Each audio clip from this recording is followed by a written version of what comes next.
Pack watch. He's a fraud. Woo, play that bit, man. Kawhi Leonard, this is awful. Out definitely now as he continues to recover from a quad injury that has sidelined him basically all season. He's missed 27 games so far. Coach Pop said that the injury hasn't responded the way we wanted it to. Chene, there is no time frame. Kawhi Leonard is going to miss his 8th straight game tonight when they face the Cavaliers. And Ty Lue was asked, is he day-to-day now or is he week-to-week? And he said right now there is no time frame. Kawhi Leonard's career is becoming one of the strangest I've seen by. I thought he was about to talk. Yeah, I thought he was going to talk. It was just far. It's crazy that when fans name their top 5 players in the league right now, you never really hear Kawhi Leonard's name, even though his talent demands top 5 placement if you ask me. And that's because this man quite literally never plays consistent basketball. It's gotten to the point where it almost feels like basketball is like a side hustle for Kawhi and he has like a full-time gig somewhere else. The Clippers this season has played a total of 2,640 minutes total. Kawhi Leonard has been a part of 42 of them.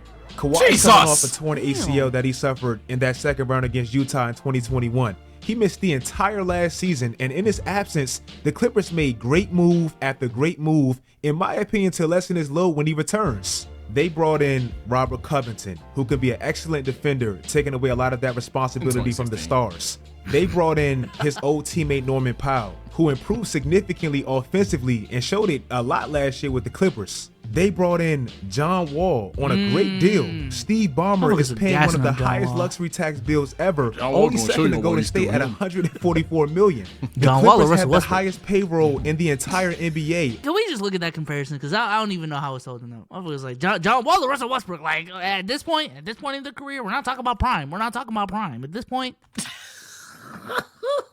I think it's actually a conversation too, which is fucked up. Like, ain't that nigga John Wall okay this year? John Wall this year in 10 games, 13 points, 5 assists, 1.5 turnovers. So, you know, he's not a turnover machine.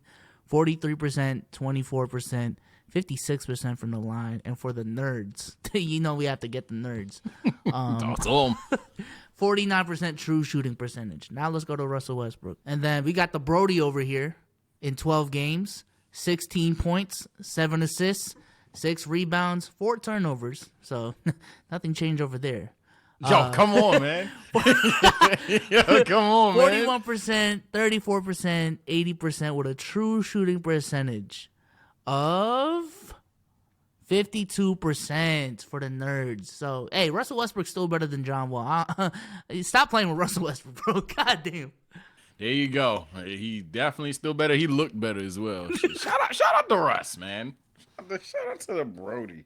In actuality for Kawhi, and nobody, I don't even think the Clippers, knows exactly what's going on with them right now. How are you progressing? Paul George deserves so much credit, bro. So much credit because he's quietly become one of the most selfless players but I don't know when he's in actually NBA history. He willingly declares himself as a number 2, though he's been there having to hold down the fort way more often than the so-called number 1. Listen, Kawhi is the number 1. And I'm totally fine with that. I think I tried to, I guess, compliment him with being able to take the load off of him. You know, everybody. Yeah, you're a number 2, bro. Bro, talking to the press, drinking a mocha ice. Come on, bro. It was actually a caramel ribbon crunch. Yo, this nigga got Starbucks in his head, yo. Damn. Yo, you're lucky it wasn't a fucking pink drink. Oh my god. If you was saying all this holding a pink drink, I would have died, bro. Yo, pink drink, you would have got good. I'm sorry. I would have had to chat. I would have had to. Say, you know, Kawhi, you are 1A, 1B. I'll publicly say, I'm the 2. You know, Kawhi's the 1, I'm the 2. So that part we nipped in. Like, there's no ego in it. Damn. In the 2020 playoffs, where Paul George struggled at times, he most definitely did. He and Kawhi both played great in the 6 games leading up to them both having equally bad Game 7s versus Denver. Yet, Paul George got most of the memes and took most of the scrutiny because he hit the side of the backboard and had the playoff P name and all that. Then in the following playoffs, Kawhi plays probably the best basketball I've seen him play in that 7-game series versus Dallas, but he did have Paul George's help. Once Kawhi tore his ACL against Utah, the injury that he's still recovering from to this day, Paul George was left playing that Batman role against the first-seeded Jazz, averaging 32.5 in those next two without Kawhi Leonard. As much of a flipper PG Terrence Mann was huge in that Game 6 where they essentially took turns playing around with Rudy Gobert, but Paul George led them to their first Western Conference Finals without Kawhi Leonard. Then, even when they made their first Western Conference Finals appearance in their franchise's history, Kawhi's up there watching them in a suite. Now I know Kawhi gets away with a lot of stuff because he doesn't say much, but bro, imagine if any other player not named Kawhi did that, specifically KD or LeBron. That would have been a much bigger deal, I promise you. Then last season, I'm sorry, but this just came in my mind. When the Celtics made the conference finals, 1 game away without Kyrie, the narrative the season after was the Celtics were better without Kyrie. I just find it very weird that essentially the same thing happened with the Clippers, right? Like PG led them to the Western Conference Finals without Kawhi. But Kawhi was never labeled this, they're better without him, right? That was never the label, even with the season they had last year without him, and they made the playoffs, was never labeled that guy. So I will say to Swish Out's point, and I think this is an overarching point, and I'm pretty sure Sage shares the same notion as well. There's certain narratives that just don't apply to Kawhi for some reason, and it's purely because of, one, that 2019 run that people, still stick to, and two, just, I guess he's not problematic. I don't know, truly. I don't know. It's the most sped thing in the community. And then the worst part, Souls, is you'll say something like that, but they'll be like, oh, but you're making this video. You're reacting to this video. Or they'll show clips of that one segment on First Take or whatever. No, bro. Like, stop playing. I hate when people are fake smart. Like, if you're gonna provide evidence and imply that you know something that I don't, at least show me that you're intelligent while you're doing that, bro. There's levels to when the media is asking, why isn't Kawhi getting this kind of treatment? Why isn't nobody talking about Kawhi or something like that? Versus when LeBron does something, everybody instantly reacting. And most of the time, as he was saying, LeBron does the littlest shit and people take it to 50. LeBron does a nudge at a goddamn press conference and Windhorse is like, whoa, somebody's about to get packed. Like, that doesn't happen with Kawhi Leonard, okay? Kevin Durant tweets at somebody. That doesn't, and niggas were like, I think Kevin Durant's still sensitive about something that happened 5 years ago. That doesn't happen with Kawhi Leonard. Now, is Kawhi quiet, therefore he avoids those things? Yeah, and maybe that's why he escapes with some of the flagrant shit that he gets away with.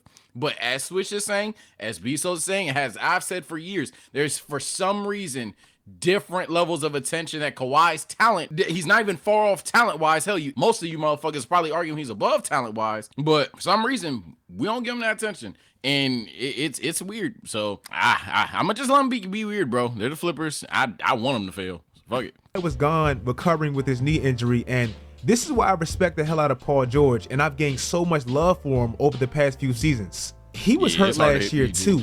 He had a pretty serious elbow injury that forced him to miss 3 months. And when he came back, the Clippers were in 8th place fighting for their playoff lives. Even though they had talent, even though they were making those incredible comebacks, even though Ty Lue was coaching them very well, when he came back, they were teetering.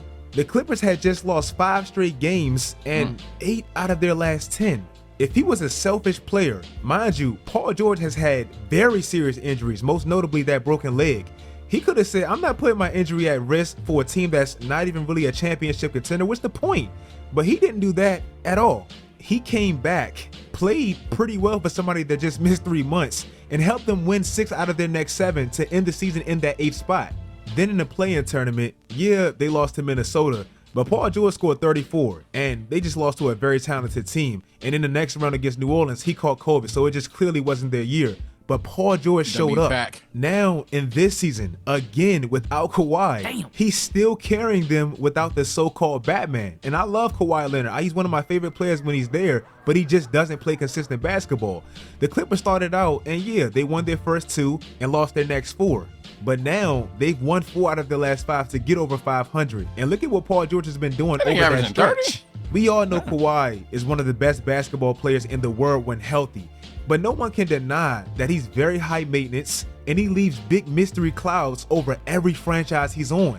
In 2017, when he stepped on Zaza Pachulia's size 40 in that playoff game, I don't think no one thought that that would essentially be the last time he played Spurs basketball consistently, but it was. The following season was kind of like this one, and that's why I'm a little nervous. He was cleared to play from his quad, yet he didn't because he wasn't comfortable. His teammates was always getting questioned about it, and they kind of aired him out a little bit publicly, and it was just a big question mark looming around the Spurs about where is Kawhi? Kawhi still feel like a part of the team or the group, or like the group text, or just try to make him feel like he's not just totally on the outside looking in? Yeah, I mean, he's out there, he's with us, but you know, it's hard when you don't practice with the team. He's just a hard worker. He's just a focused individual on his game, on his weaknesses and strengths. So I assume it's gonna be a little harder for him, but hard to tell when you know he has his own introvert character. Then in Toronto, they low managed them. Damn, Manu, and didn't rush him. He was dunking on him, yo, to lessen his defensive role, and he won an NBA championship in that system. But of course, Toronto wasn't really exactly where he wanted to be, so he left. And now with the Clippers, he's played great while there. Nobody can ever deny that with Kawhi. Hey, yo, I ain't gonna lie, bro. Look at how good the Raptors have been, like, ever since he left. Man, if you really like the sunshine and rainbows like that, fine. I guess going to the Clippers wasn't a bad idea. But if we're talking purely basketball, bro, man, you should have fucking stayed, bro. God damn. It's an argument, especially if the same way we're saying Kawhi is the scapegoat for a lot of shit. Imagine if Kawhi was like the solo star of the Raptors, but because we know the team's way better than that, they still competing and shit. Man, Kawhi would have a better rep than you do right now, which sounds scary, but it's true. So it's possible. I see it. I see it. Paid this man close to $150 million, and he's played less than half of the games. Now the injuries, they're not his fault. You can't blame Kawhi for not being durable, and he's a very likable dude, so it's hard to anyway.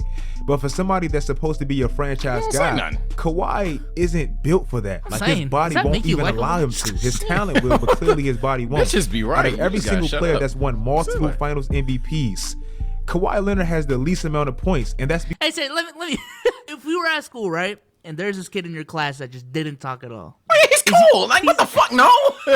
No, but does that automatically make him likable though? Just because he doesn't talk? Hell no. Right, look, the only, that's why I said the bitches be right. The only time in my life where just shutting the fuck up works, and chat, I'm not a ladies man, but I promise you it's just true. Y'all just talk too damn much. Is when at some point you texting, you calling her, that's cool. You give her attention, but just limit your sentences. See the difference. just don't say a lot. Just watch. Hey, you know what they say? When you pull back, that's when the real ones come out. No cap. They gonna go on us again, back to back. Pause, by the way. Pause. You know Kawhi should have way more points than that. He's one of the best scorers of this generation by far. Since 2016 when he really broke out. I don't know. He's averaging 29 points in the playoffs. And out of everybody in that span that's averaged at least 25 points plus since 2016, he's the most efficient. He has the highest true shooting percentage. Better than LeBron, better than Giannis, Steph, everybody. And he's played 70 games, so it's a big span.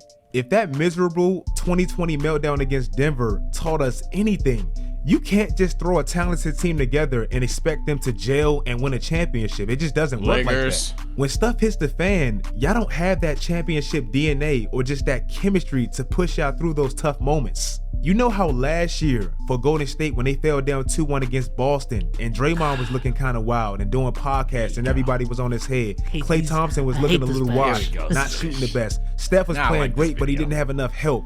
Even if they're past their prime, they have so much history to lean on to get them past those tough moments, and that's why they did. Boston last year, they didn't win an NBA championship, but that core of Jason Tatum, Jaylen Brown, Marcus Smart, Al Horford, Robert Williams, they've been together for some time, and that's why when they played Brooklyn, it was a clear example of a team with. And oh god, I swear to God, I feel like we would have won this game if he just didn't bump his chest. Like, I dunked on you. Like if he just did this, Marcus Smart, Al Horford, Robert Williams, right there, stop. and just ran back on fucking defense instead of doing this. They've been together for some time. Like, come on, bro. Come on. That nigga Bron said, Come on. And then here comes Marcus Morris. Yeah, Bron. Yeah, bro, yeah. And look at the whole city of Boston. You know what they're fucking saying. Like, come on, bro. This is Oh my God. crazy. Nah, Bron definitely looked back like, who the fuck? All right, I was willing to go home. All right, hold on, bro. Hold my beer, bro. This is crazy. And that's why when they played Brooklyn, it was a clear example of a team with no chemistry versus a team with chemistry and history, and that's why one swept the other. It was clear as shit day. ain't 2K, So Chad. for the Clippers, and specifically Kawhi, I think he needs to play at least 40 games, like at least 40 games. And if not, I think it's going to be another season waiting for the next season. And Kawhi is getting older, and so is Paul George. So how long can you really wait? Remember, you traded damn near all of your future picks for the next few seasons. Danilo Gallinari, just kept SGA, Shy. who's averaging 30 for this duo to win a championship. Measles, you didn't know his name? Oh my God. You didn't know the Shea Gilgeous-Alexander? you didn't know? Really? The Oh my prettiest God. man in the NBA, apparently. God. Hey, and that shit is so cap. I ain't gonna lie. Like, hey, look, y'all. I'm like the least Ayo motherfucker in my friend group, but that's not true. SGA the cutest? That's not true. That is not true. Jalen Green, sexy man. Hey, chat. Let me know who the sexiest man in the NBA is. No cap. Jalen Green is a beautiful man. That's true. That is true. You know Tatum up there too. But hey, Get Tatum out of here, bro. Jalen Brown looks. You know what I'm saying? Tatum got a clean fade. Tatum got the best shape up. I say that. Tatum got top tier shape up. Ain't he cute? I don't know. But listen, man, Kawhi. There's a lot of season left. Play some fucking games, bro, so Switch Out doesn't get on their asses. Yeah, I'm about to say, Paul Print, bro, I've talked about you several times. I've rode your pack millions of times. I did it again. Not as hard as most people wanted, but that's because I'm getting bored of this dude. He's so fucking boring. He's likable because he don't talk. No, he's because he's fucking boring. All right? He's boring as shit. I'm getting bored with his absence. Like, damn, you gotta play loose so I can slander you. And like, at that point, I'm a dick. He ain't fighting back. He ain't gonna cryptic tweet me or some of the shit I've said. Like, he just, like, this is him. So, get him the fuck out of here, bro. All right, we'll catch you on the next one, man. Peace out. Peace.